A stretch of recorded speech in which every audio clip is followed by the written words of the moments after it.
CSPG. Okay. We are more than excited and happy to have the ACSP, the Association of Commercial Space Professionals, here. Also to have Jack Shelton from Eggy's law firm. And today we are going to discuss about the space regulations and entrepreneurship. This is going to be an introduction to the US export controls for the commercial space industry. Before talking about that, I want to give a short introduction about SGAC, the CSPG. So SGAC is the Space Generation Advisory Council. It's a global non-governmental, non-profit organization and network in support of the United Nations program on space applications. The SGAC aims to represent the university students and young professionals between 18 years of age to 35. And we are headquartered in Washington, D.C., as well as in Vienna, Austria. And currently we have 27,000 members from all around the world.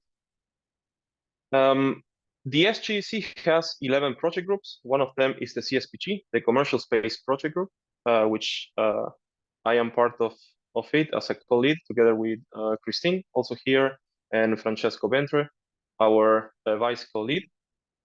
And our project group is in charge of analyzing, proposing activities, and hosting webinars, for example, and research projects on everything that is related to the commercial space industry. Today we are really happy to have Jack Shelton with us. Jack serves as an outside general counsel for domestic and international businesses. His background is in corporate governance, international business transactions, export controls, and foreign investments. Jack focuses much of his time on building out processes to make the firms work more efficient, with the goal of delivering services to clients more quickly and at a lower cost. He's also part of the ACSP, the Association of Commercial Space Professionals. And at the same time, he, interesting to me, at least, he began his legal practice working in Germany, where I'm currently living, representing an ocean career, after which he moves to represent international business in the Gulf of Mexico.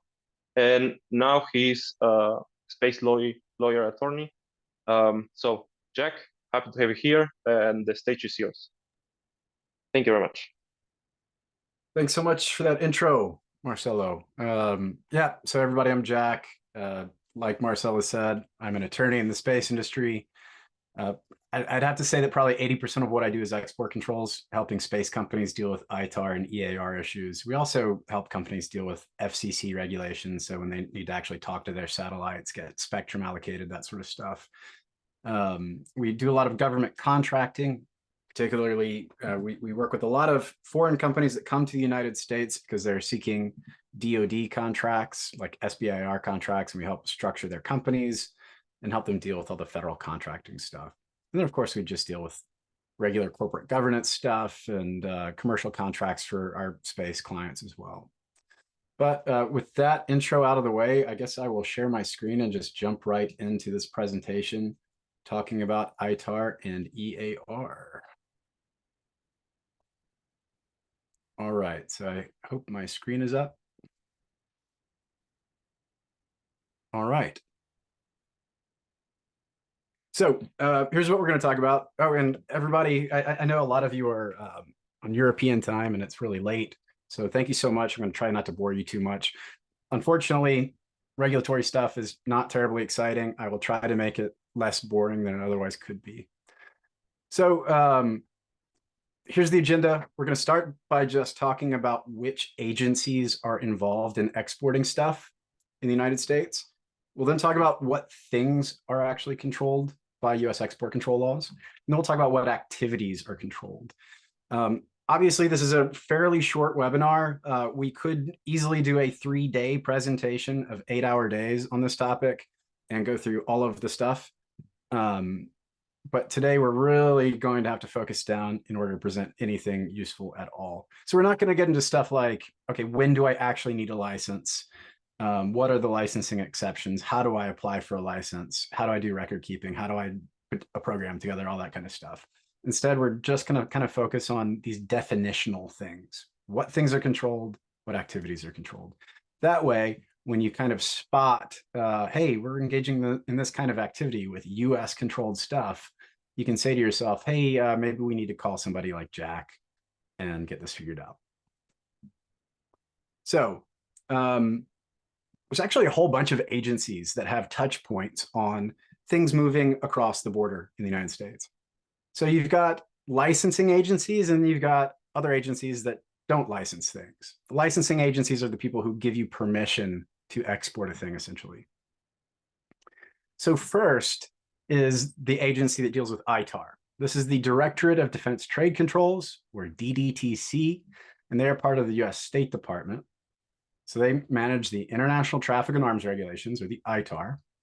And primarily what they're focused on, among other things, primarily what they're focused on is exporting or temporarily importing defense articles. Defense articles are things that are listed on the US munitions list, and they include things like rockets and certain kinds of spacecraft. Next, we've got a couple of agencies that you're not going to have to deal with much, I hope. You've got the Bureau of Alcohol, Tobacco, and Firearms and Explosives, and they deal with permanently importing defense articles. So some of the things that the ITAR deal with, if you're temporarily importing them, ITAR controls, but if you're permanently importing them, ATF controls. So just something to keep in mind. Sometimes you might be importing explosives into the United States, possibly if they're part of a separation mechanism, maybe. If you're dealing with nuclear stuff, you've got the Nuclear Regulatory Commission as well as the Department of Energy, two different agencies dealing with nuclear stuff that you might export out of the United States. And then finally, the Bureau of Industry and Security. This is one that we're going to talk about a lot today. This is part of the Department of Commerce, and they govern the Export Administration Regulations, or the EAR. Sometimes we call it the EAR. Essentially, they govern everything else that's not controlled by any of those other agencies. So if you've got a thing that's not on the US munitions list, it's not nuclear stuff, it's probably going to be controlled by the Bureau of Industry and Security under the Export Administration Regulations. You also have an agency called the Office of Foreign Assets Control. They're really dealing with bad guys. So people on certain restricted party lists. They deal with all of the foreign sanctions that Americans have to worry about. So for example, if you wanted to export a thing to somebody who is a known terrorist, or if you wanted to export a thing to Iran or North Korea or Cuba, unfortunately, we can't do that in the United States. And OFAC is the organization that prevents you from doing that. Next, we can talk just really briefly about some of these other agencies. We've got the Census Bureau. This is a weird one that nobody expects. But if you're exporting things, and the rule's more complicated than this, but essentially, if you're exporting something that's worth more than $2,500, you're supposed to report it to the Census Bureau. And that's so that the US government knows whether we've got a trade deficit or not. So Census Bureau doesn't tell you whether or not you're allowed to export the thing. It's not a licensing agency. Instead, you just have to report information to them. Customs and Border Protection, which is part of Department of Homeland Security. These guys also, they're not telling you whether you can export a thing, but they're checking your paperwork and they're checking the cargo at the border to make sure you're not smuggling stuff. And then finally, you got the FBI. If any of these agencies think that you are intentionally breaking the rules, the FBI will start to investigate you. So those are all the agencies that are really involved. There's potentially more in certain circumstances, but we're really today just going to talk about these two. The Director of Defense Trade Controls, DDTC, that deals with ITAR, and the Bureau of Industry and Security, BIS, which deals with the EAR. All right, so those are the agencies. Now we're going to talk about the stuff. What stuff is controlled? So I like to envision two buckets when I'm talking about the stuff that is controlled under the ITAR and the EAR. The ITAR bucket is smaller, EAR bucket is bigger. there are fewer things that fit into the ITAR bucket, and there is an infinite number of things that fit into the EAR bucket. So ITAR bucket, the ITAR only deal with things that are on a list called the US munitions list. These things are called defense articles. Anything on the US munitions list is called a defense article.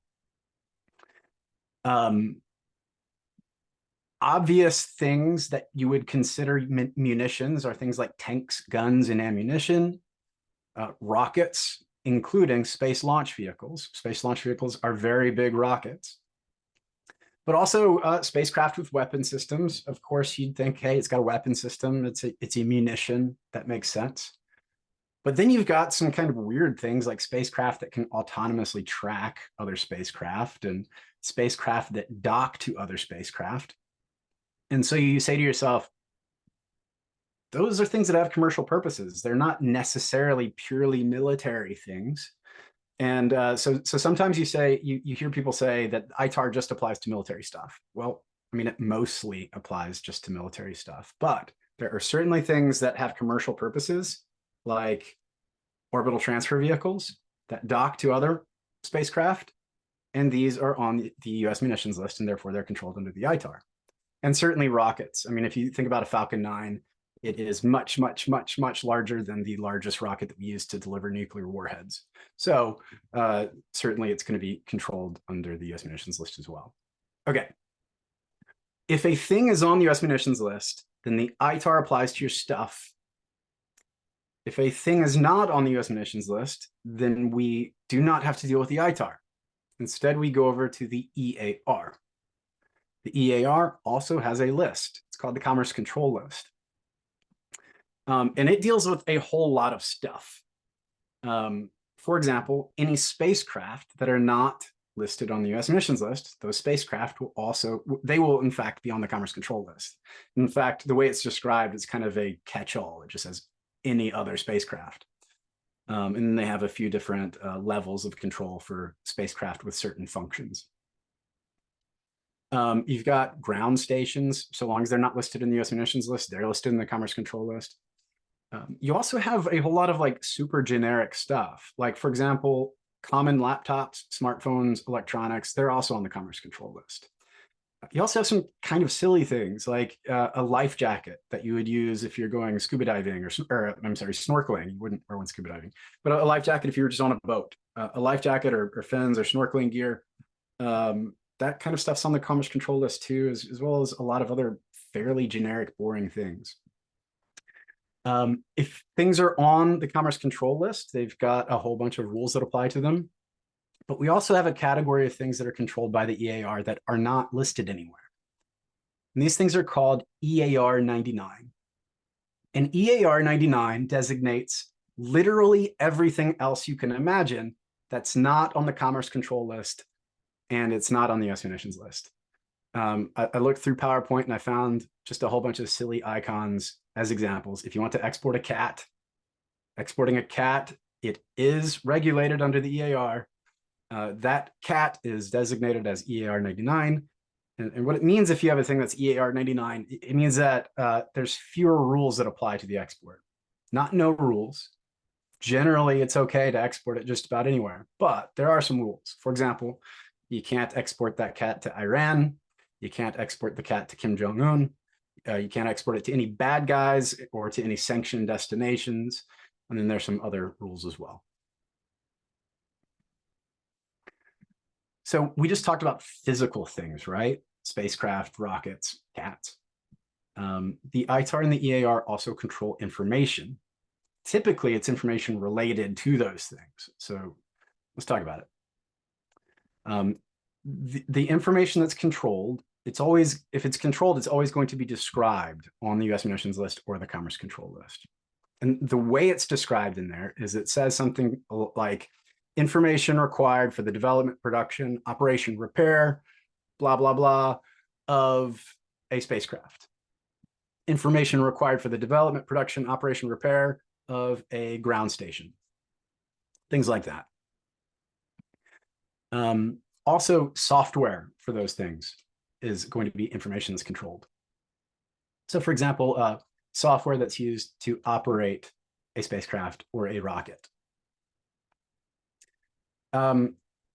It can exist, this kind of information can exist in any number of formats. There's no like particular format that it has to be in. So for example, you can have technical drawings, you can have CAD files, you can have users manuals, because that's information for the operation of a thing, right? You could also, hypothetically just have like oral conversations.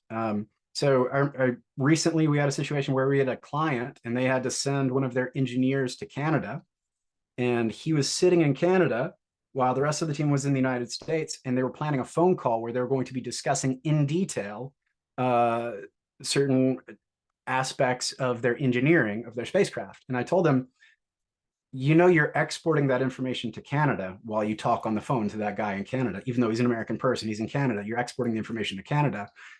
You're going to have to get a license from the government to do that. So we had to figure out a workaround so they could have that meeting. Oh yeah, interface control documents is another example. That's if you've got an interface control document from SpaceX that tells you how to interface your spacecraft with their Falcon 9, for example.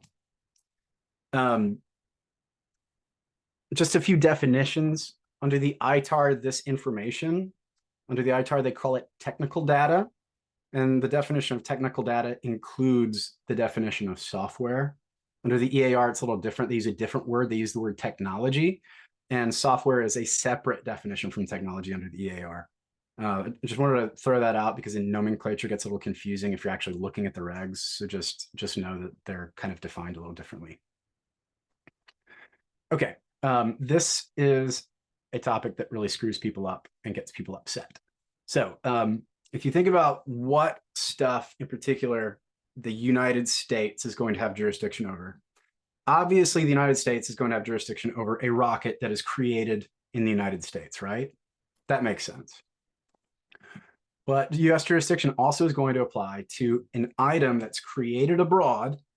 So let's say that you create a spacecraft in Germany, and then you bring the spacecraft to the United States. And let's imagine that nothing is done to it.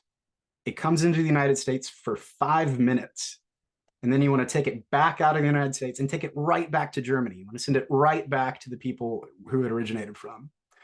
Well, just by virtue of it entering the United States, the US has jurisdiction over it now. And so if I receive a spacecraft and I want to then take it to FedEx and ship it back to Germany, I have to go through an analysis of, am I allowed to ship this to Germany? And a bunch of people are going to say, yeah, of course, it's from Germany. It's not American. How can US have jurisdiction over it? Well, it does.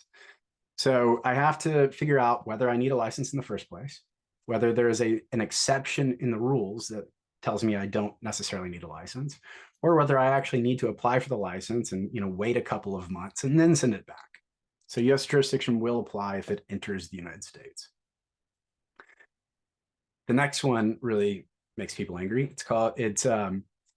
You can have items that are actually created entirely abroad and they never come to the United States. Items that are created abroad and they incorporate US origin stuff, or they are created from US origin technology. And we'll actually talk about a couple of examples of this a little bit later on. Yeah, you can have things that are created outside of the United States, incorporating US origin things or created from US origin tech, and they can be under US jurisdiction. And let's say that you're creating something in Germany and you want to export it to China. Those things you might need to get a license from the US government, even though those things never were in the United States in the first place. There's just a couple rules that I'll just tell you the names of. I won't explain the rules, but under the ITAR, you've got something called the integration rule. And under the EAR, you've got something called the de minimis rule and the foreign direct product rule. Those all relate directly to that concept that I just described. I decided to take out a slide on this just because there's way too much to go into in the short amount of time. We talked about the information that's controlled, but there's also things that fit within that definition of information that's controlled that actually fall outside of control because they are like public domain, for example. So you can have particularly like in a university setting, you can have something called um, uh, fundamental research, which is one example of information that's excluded from controlled information. And this is information that is developed while performing fundamental research into something, usually in a university setting, when you have the intent to publish that information. Also, sometimes if you're dealing with the EAR, but not under the ITAR, you can actually publish information, for example, on your website, and you can decontrol it that way. Just know that these rules are actually really tricky. If you find some information online about a rocket system, for example, you can't necessarily assume that it's public domain and therefore outside of the control of the US government. But just be aware there are some rules where information is decontrolled because it's in the public domain or it fits within one of these exemptions. All right, so that's it for the stuff. Now let's talk about the activities. And this is going to be the longest section because there's a whole lot of different activities and a lot of nuances to them. And we're just going to try to touch on them and explain them a little bit. All right, so I've broken this down into 2 columns, which I hope you see here, ITAR and EAR. And the first several activities are going to be pretty much the same within the ITAR and the EAR. Then we're going to talk about stuff that's just under the ITAR and then stuff that's just under the EAR bucket. So first, exporting stuff, obviously. Okay, so under the ITAR deals with exporting defense articles. Again, those are the things on the US munitions list. EAR deals with exporting items that are subject to the EAR, which essentially means everything else that's not ITAR, right? So what is exporting? Well, first I just want to note, the rules don't say you're not allowed to export. Rather, the rules say you might require the government's permission first. So what is an export? Well, first, when we're talking about physical stuff, it's any movement out of the United States at all. It doesn't matter what your purpose is. It doesn't matter, hey, I'm just going on vacation and I'm taking my cell phone with me. If you take your cell phone out of the United States, you are exporting your cell phone. So any physical movement is an export. Doesn't matter whether there's any commercial purpose or not. Doesn't matter whether you're selling the thing, whether you're giving it up, even if you're just taking it with you and having it in your pocket the whole time. That is an export. So a cargo shipment, a parcel delivery, hand carrying in your luggage or in your pocket, these are all methods of physically moving something out of the United States. When it comes to information, you can also transmit information out of the United States. You can email CAD files or PDFs. You can upload things to a foreign server. This is really tricky when you are dealing with SaaS platforms. So let's say that you're an American company and you are designing a spacecraft in CAD, and you're using a SaaS platform for CAD. And what you don't realize is this SaaS platform has all of their servers in Russia. Well, every time you're designing something and uploading things into the SaaS program, you're actually exporting US origin technology to Russia. And that's a big no-no. So you really got to think about that. Of course, using things like Dropbox, et cetera, you want to know where servers are. You can have something on a US server, but you give a foreign person access to it. Or you give an American person access to it while that American person is in a foreign country. So access from abroad would be, or a foreign person in the United States would be an export. Okay, so we talked about actual exports of stuff. Now let's talk about a tricky thing called a deemed export. Again, you might need government permission before you do this. So imagine this is my office in the United States. You can tell it's the United States because there's an American flag there. And let's say that I've got controlled information. I've got it all up on a whiteboard, got detailed drawings up there. I've got detailed drawings on my computer screen, which is up. I'm verbally communicating with my team and explaining some engineering workarounds that we're doing for this spacecraft. And then the spacecraft is actually sitting on the floor. And let's say it's opened up and its guts are spilling out, and somebody could look into it and actually see how the wiring's done and all the plumbing's done. So now a foreign person, let's say that it's a Canadian customer, walks into my office, and this Canadian customer can see the controlled information up on the whiteboard on the computer. She can hear me talking about it verbally. She can look into the insides, the guts of the spacecraft, and she can see what's all going on in there. I have just committed a deemed export. The government treats this situation as if I have actually exported all of this stuff to Canada. So I might have just broken the law by allowing this person into my facility and allowing her to see my stuff. So if you guys actually go on a facility tour in the United States, typically what you're going to see is people throwing tarps over things, people erasing whiteboards, closing their laptops, shutting down screens, making sure you can't see any stuff if you're a foreign person. Okay, so the definition of deemed export hinges on whether there's a foreign person involved, right? So obvious question is, what's a foreign person? So in legal speak, the word person doesn't always mean human. Sometimes it means human, sometimes it means a company, like a corporation, sometimes it means a foreign government. So when we're talking about humans, a foreign person is any human who is not a US citizen / US national. They're not a green card holder, which we formally call a permanent legal resident. They're also not a refugee or asylee who has been admitted into the United States and essentially given permanent legal resident status. So if you are one of those things, then you are a US person, and you can look at all of the US control technology all you want. But if you're not one of those things, then you are a foreign person. And if I show you my controlled information, I will have committed a deemed export by showing it to you. So that's it for humans. Companies, any business that isn't formed in the United States. So in Germany, a GmbH would be a foreign entity, a foreign person. There's also this kind of tricky situation. Like, let's say that I'm an American company and an American sales representative. And I know that this fella is an American citizen. He comes to my facility. And so I think I don't have a problem. This guy's American, but he represents a foreign company. That's kind of a tricky situation because arguably he's the agent of a foreign company. So I'm really allowing a foreign company into my company to see my stuff. So that's a little tricky. You need to always also not just think about the citizenship of a person, but also what company do they represent? Is that an American company or not? And then, of course, any agency or division of a foreign government is also going to be considered a foreign person. So Vladimir Putin is a Roscosmos rather. Roscosmos is a foreign person under these laws. All right, that's it for exports. What about re-exporting? So the US government also controls re-exporting things. Under the ITAR, it's re-exporting US munitions list stuff. Under the EAR, it's re-exporting essentially everything else. You, again, might require permission before doing this. So imagine I export a thing to Brazil, and the person in Brazil who receives my stuff then ships it to Nigeria.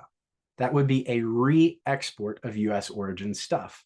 And depending on the nature of the stuff, the person in Brazil might require a license from the US government before making that re-export. You can also have a deemed re-export, which is very similar to deemed regular exports. So imagine I've shipped a whole bunch of information to Canada. And so now the information's in Canada. A French customer comes into the office, sees all this stuff. This Canadian person has US origin technology, which he has now re-exported to France by virtue of allowing the French person into the room. Okay, there's another concept that's very similar to re-exporting. Under the ITAR, they call this retransferring. Under the EAR, they call it transferring in country. So let's look at that. Again, you might require permission from the government before you do this. Imagine that I export a thing, and let's say that I have to get a license for exporting my thing, and my license says, Jack, you may export this thing to this particular person in Brazil, and only to this particular person in Brazil. And the license says only this person can have the thing. Now, let's say that she decides she's going to be sneaky and transfer it over to this other fella in Brazil. This is an example of a retransfer. It's not a re-export because the thing stays in Brazil, but it's being transferred to another person, to another business, and that's a no-no potentially. Okay, Both of the rules, the ITAR and the EAR, they list a whole bunch of stuff that is not going to be considered an export or a re-export or a retransfer. Launching a spacecraft, launching a launch vehicle or a spacecraft or a payload into space, that's not an export. So you don't have to get a license from DDTC or BIS to do that. Of course, you still have to get licenses from FAA and FCC. Transferring information within the same foreign country between only US persons. So if you have two US persons who go out of the country together, one of them has controlled information, gives it to the other American person, that would not be like a retransfer right there, as long as a foreign person doesn't see it. However, originally taking it out of the country might possibly be an export. So here's a situation where taking information out of the country might not be an export. There's a couple different situations where this applies. First, if like, let's say I have technology on my laptop and I leave the country with it on my laptop, normally I would say that's an export except for this rule. Also, if I have the information on SharePoint or Dropbox or something like that in the United States, I go to France and then I access my Dropbox or my SharePoint. Normally that would be an export except for this carve out right here. So if I take or send information that's unclassified meaning it's not like secret or top secret or having one of those other designations that are classified by the DoD. It's not, and it has to be secured using end-to-end encryption. It has to be secured using certain defined encryption standards. Essentially, only Americans can look at it while it's abroad, and it has to not be stored or transmitted to or from certain prohibited countries. Obviously, I've taken a lot of the details out of this rule. It's a very long rule. I couldn't write it all out on one slide, but just know that there is a rule for this. And if anybody's curious, you can ping me about it and I can direct you to the actual language.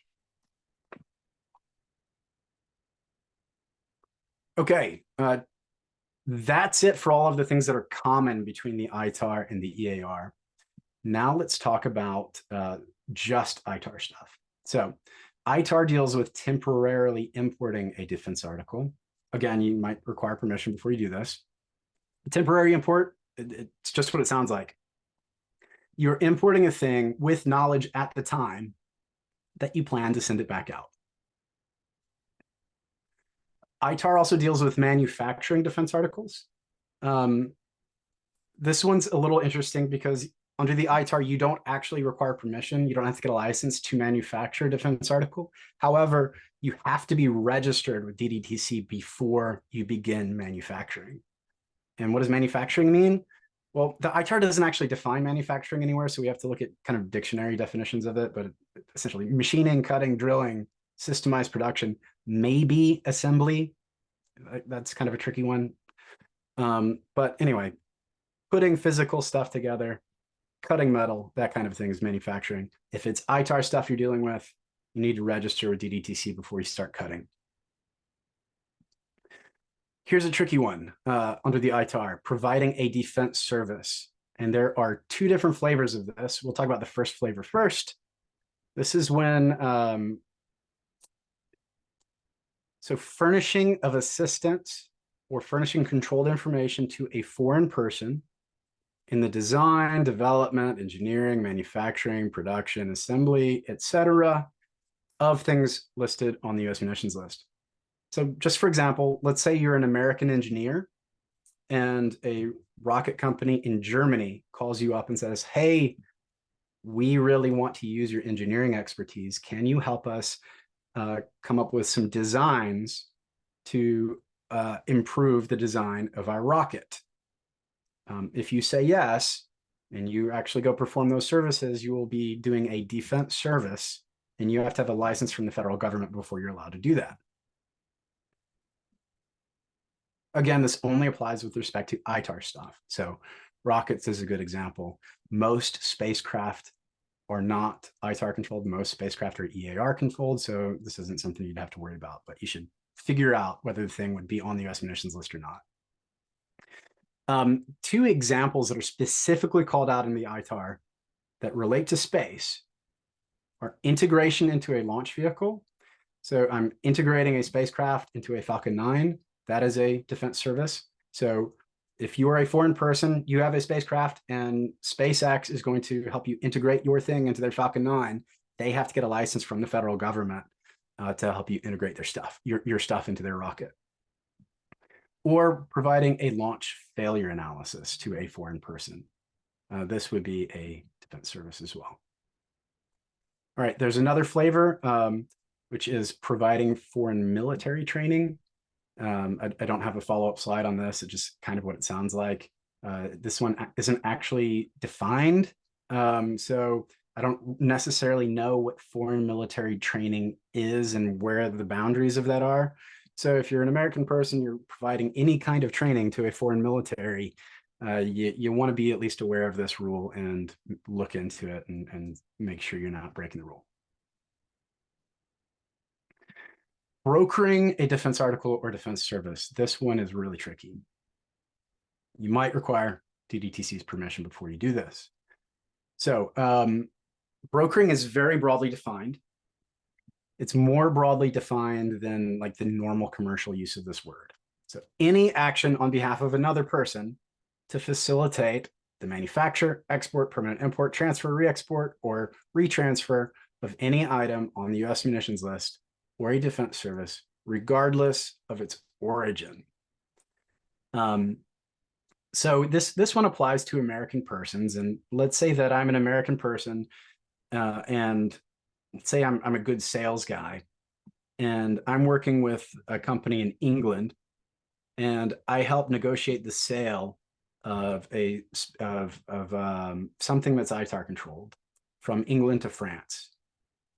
Now, despite the fact that these are completely foreign things that aren't American, because I've helped broker that deal, I've committed ITAR brokering, which I have to get a license for in advance before I can do that.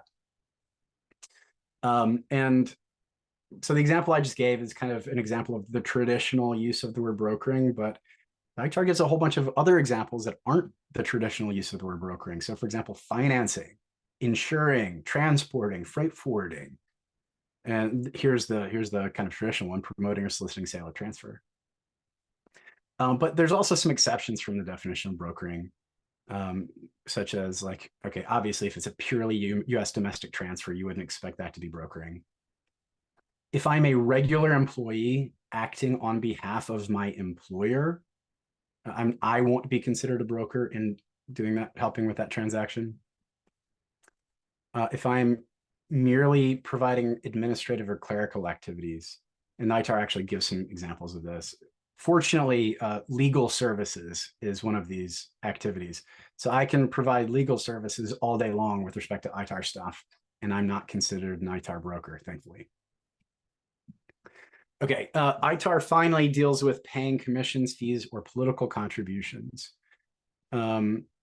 This is not something you have to get a license for, but it's something that in some circumstances you have to report to the government. So here's the rule distilled quite a bit. So you have to report if you've applied for a license, regardless of whether you've gotten the license, regarding a defense article or defense services. Those things are valued at $500,000 or more. They're being sold commercially either to the armed forces of a foreign country or to some international organization. And then you offer, you actually pay, or you offer to pay, or you agree to pay any political contributions, commissions, or fees at certain price thresholds. So if all of those things happen, then you have to report those political contributions, commissions, or fees, regardless of whether you actually pay them. If you've just offered or agreed, you have to report those to the government. Okay, that's it for the ITAR stuff. Well, now let's talk about some controlled activities that apply just to the EAR, and then we'll wrap this up. Okay, exporting from abroad, foreign-made items incorporating US origin content. This one's tricky. You might require US government permission before you do this. Here's a really famous example. I think it happened in 2015. There's this Chinese company called ZTE. Unfortunately, I don't have a great space industry real life example, but this is a good real life example. So ZTE makes a whole bunch of cell phones. They're probably the largest cell phone manufacturer in the world, at least they were at the time. And so they're a Chinese company. They use American chips from Qualcomm. So the American chip goes into the cell phone. And by virtue of the American chip going into the cell phone, now you've got an item that has a US origin item in it. And so the US government's going to now control what can happen with this product. And so ZTE, knowing that it was against the rules, was selling these cell phones to Iran and North Korea, and American items cannot go to Iran and North Korea. So ZTE was violating US export controls by essentially re-exporting these chips to Iran.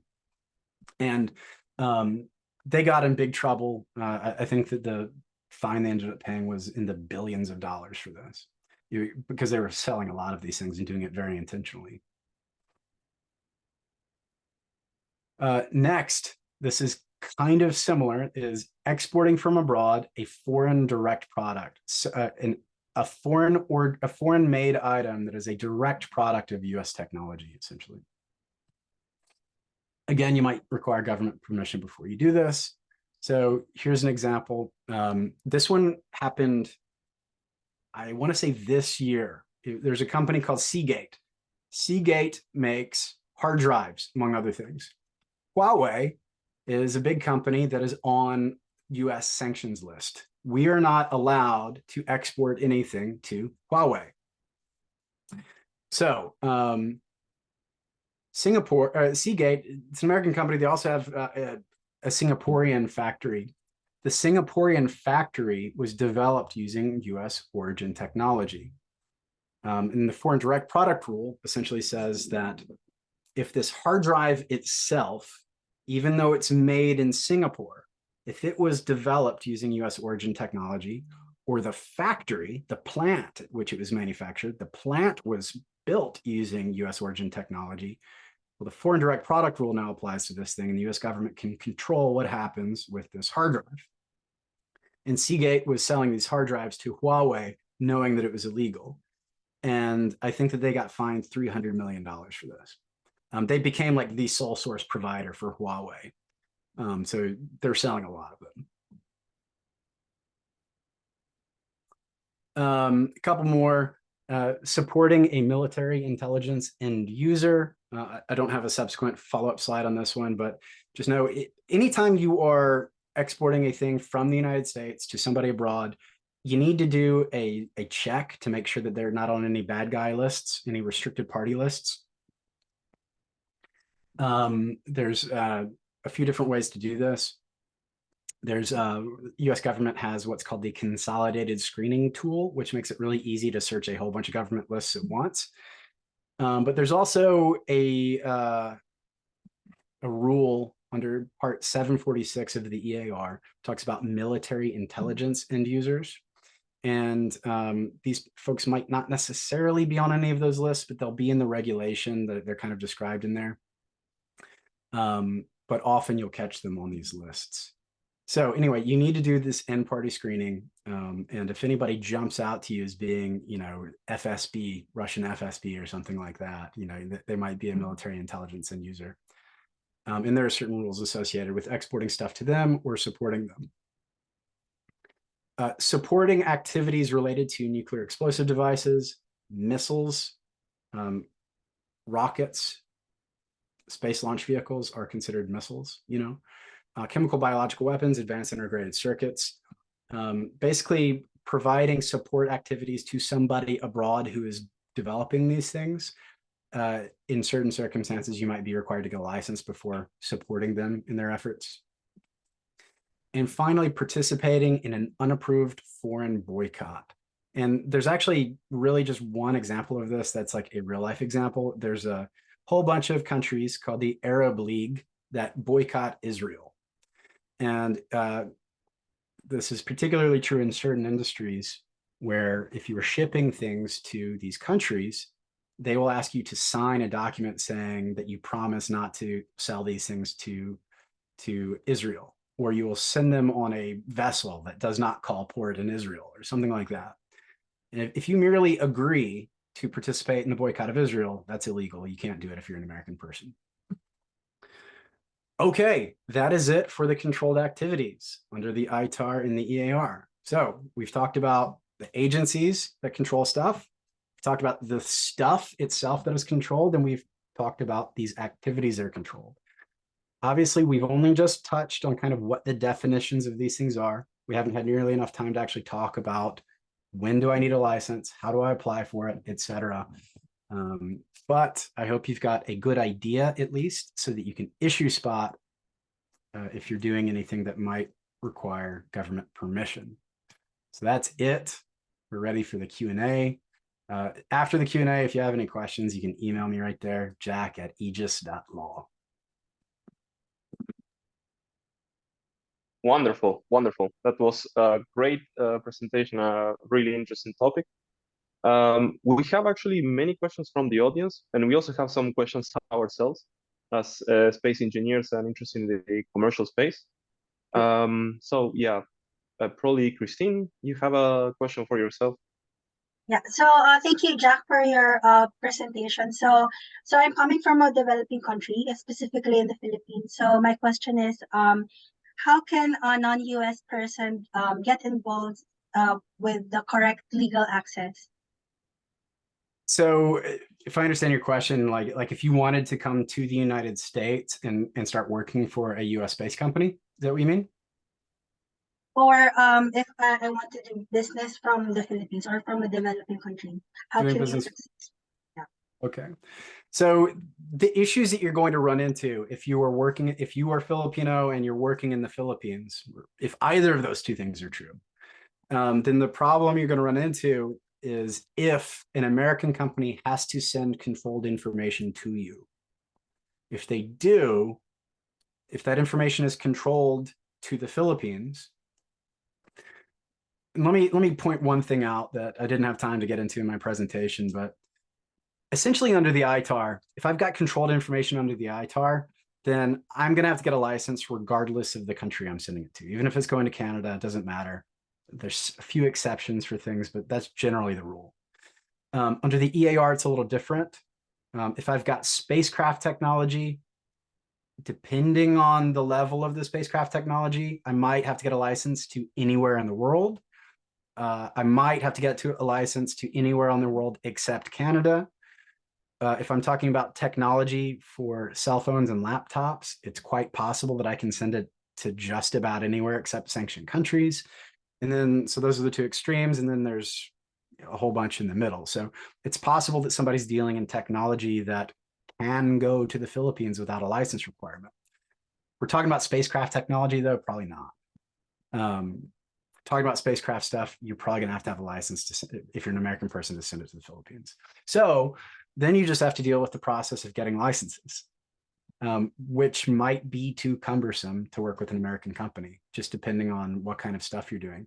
If you're doing like substantial engineering work that's going to, go for a long time, it might be worth it to them if you have unique skills where they say, all right, this person in the Philippines has excellent skills that we can't find in the United States. Let's go through the annoying process of applying for a license, waiting for a couple months to get it back, and then using this person. So there's always a path. It's just an annoying path. All right, thank you for that. So we have a few questions actually in the chat, so I can just read them to you. And for our participants, feel free to open your camera so that we can see your beautiful faces. So we have here from Jermil. So her question is, so I met someone who was starting a business. One of their employees is in Canada, and they have been sharing information via Google Drive. And I told them that's an export. Was I correct in this reasoning? And what should they do to ensure they aren't violating regulations? Okay, so you're an American person. You're sending export control technology to another American company who is sharing the information with a Canadian person. Do I have that right?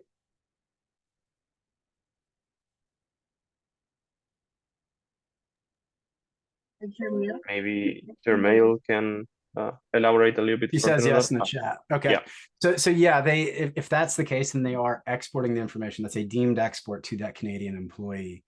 If that information is controlled to Canada, then they're possibly violating the rules. Based on what you told me, it sounds like they're violating the rules. But possibly the information you're providing, possibly it's not export controlled to Canada. I'd have to know what the technology is, but just an example, spacecraft technology, if the spacecraft is controlled at 9A515.A.5, then it's not controlled to Canada. The spacecraft isn't, and the technology relating to it also isn't controlled to Canada. So maybe it's okay. But it is an export to that Canadian person. The question is whether it's a violation or not.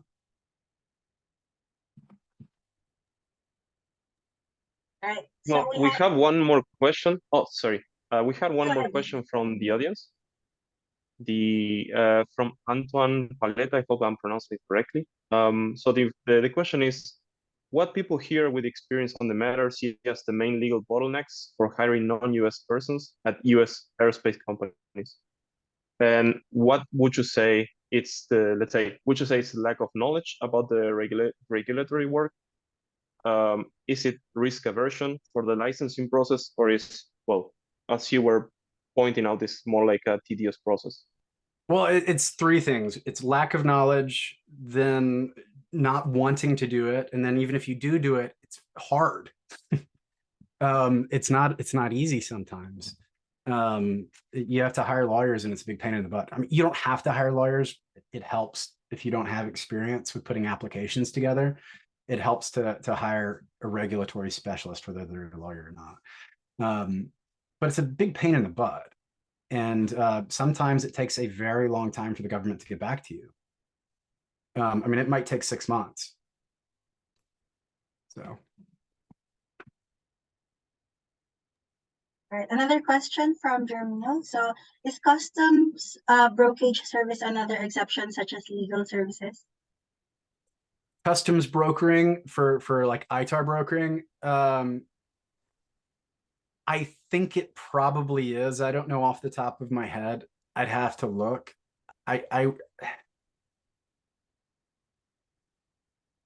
Because when you're performing customs brokering, now I guess we need to make sure we're actually talking about customs brokering and not freight forwarding. So sometimes people interchange those two terms. But if what you're talking about is just providing entry documentation to customs and border protection, I don't think that would be considered ITAR brokering. I'd have to look at the rule again. If you want to look at it, it's at 22 CFR Part 129. And you can look at the exceptions. Go into 22 CFR Part 129 and look for a subsection that's going to be entitled brokering activities or something like that. And look for the exceptions in that rule. And it lists some in particular. I don't know if it lists brokering activities, or I don't know if it lists customs brokerage, but gosh, I'd be surprised if that's considered ITAR brokering. All right, so another one from Daniel Campbell. So can you comment regarding establishing a US subsidiary for space business headquartered, for example, in Europe, and what are the key things to consider? Okay, excellent question. We work with companies a lot. They're European companies that come to the US and set up a subsidiary. There's a bunch of stuff you need to think about. First issue, you come to the US, you set up a corporation, you're gonna have to think about export controls all the time. So let's say that you're a European company and you have technology and you bring the technology to the United States. Often you're going, and so let's say that you then come to the United States as well. Okay, well, you're a foreign person living in the United States and you're developing this technology in the United States, and possibly you're receiving technology that's controlled from other people. And so you're going to have deemed export issues for sure. If you have an American person running it, and let's say you've got American engineers who are sharing information with you, they might have to get a license just to share information with their own boss, which is a big problem.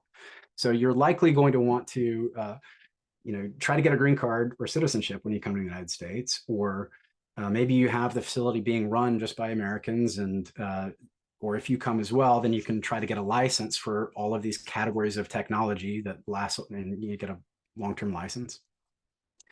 So you're going to have to deal with that export control issue. If investments into this company. One of the reasons why companies come to the United States and set up a Delaware C Corp is because they want to get that sweet American VC money, right? There's much bigger VC, there's a lot more VC money in the United States than in a lot of other places. So that's why they come here often. And you have to deal with something called CFIUS, which is the Committee on Foreign Investments in the United States. So taking American money into a space company in the United States, not a problem. If you take foreign money into a US space company, it can be a problem because space companies are almost always dealing with something called critical technology. And so there's this whole analysis you have to do about whether you have to report the investment to CFIUS, and they might impose a whole bunch of controls, which could be very expensive and a big pain in the butt. Okay, export controls, CFIUS. Then, depending on what country you're from, you've probably heard of two really famous examples in the last couple of years of Momentus and Firefly. Both companies that were started in the United States with foreign founders. And one of those companies had Russian founders, the other one had Ukrainian founders. They get all the way up to the point of launching. Firefly trying to launch their own rocket, Momentus trying to put their stuff onto somebody else's rocket and launch it. In both instances, the FAA does a national security review of the rocket itself and the payload. But they don't just look at the rocket and the payload, they look at who owns the rocket and the payload. And they say to themselves, is there any reason we don't like these foreign people? And they bring in the State Department, they bring in NASA, they bring in Department of Defense, they bring in a whole bunch of spooks from the CIA. And they all sit down together and they say, is there anything we don't like about these people? Do they have connections to Putin, for example? And if they say that they think there's any sort of national security concern, they are not going to allow your stuff to go into space. And that's one of those things that happens like after you think you're in the clear and you've already spent all of your money and your thing's about to go off into space. So again, that one's like less likely to happen unless, you know, you're Russian or Ukrainian or you come from certain countries that are like not on the best terms with the United States. But it's happened twice and made headlines in the last couple of years. So those are the big issues that come up with being a foreign company coming to the US and establishing an entity. I mean, among lots of others, but those are the big ones that I see. All right, so thank you, Jack. We ran out of time, so can you take one last question? Yeah. And then for other questions, you can email Jack. So last question from the audience in the chat.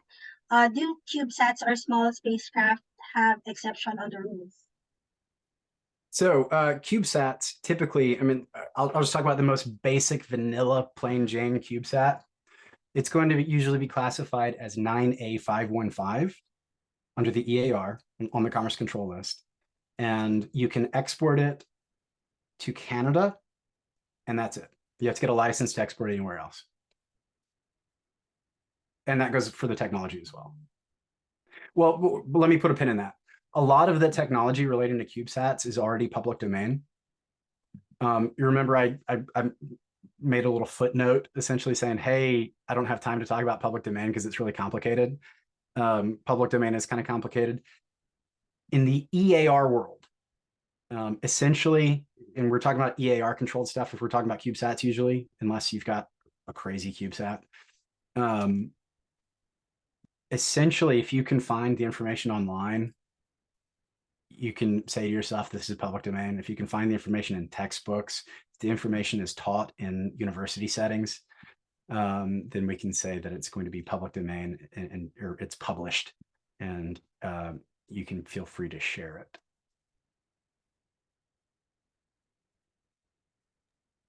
All right, thank you. So Marcela, do you have closing remarks for us? Thank you, Jack, for the presentation. Yeah, once again, thank you so much, Jack, for setting aside some time and sharing with us your knowledge. It's very, very appreciated, especially among some of us who are not non-American citizens and let's say some people have like entrepreneurship goals or entrepreneurship ambitions. So I hope that this is going to be a very helpful for all of them in the future. Just so you know, in the upcoming days, we will be sharing the webinar recording as well as some, let's say, the most important learning outcomes of this presentation. And yeah, we would like to thank you all for your time, and especially the people in Europe that is roughly 10 or even 11 p.m. in the evening. So thank you very much for assisting to the first webinar of the CSPG, the Commercial Space Project Group. And please stay tuned for new and upcoming webinars. So thank you very much, and looking forward to collaborate with all of you. Thank you. Thanks, everybody. Thank you. Thank you very much.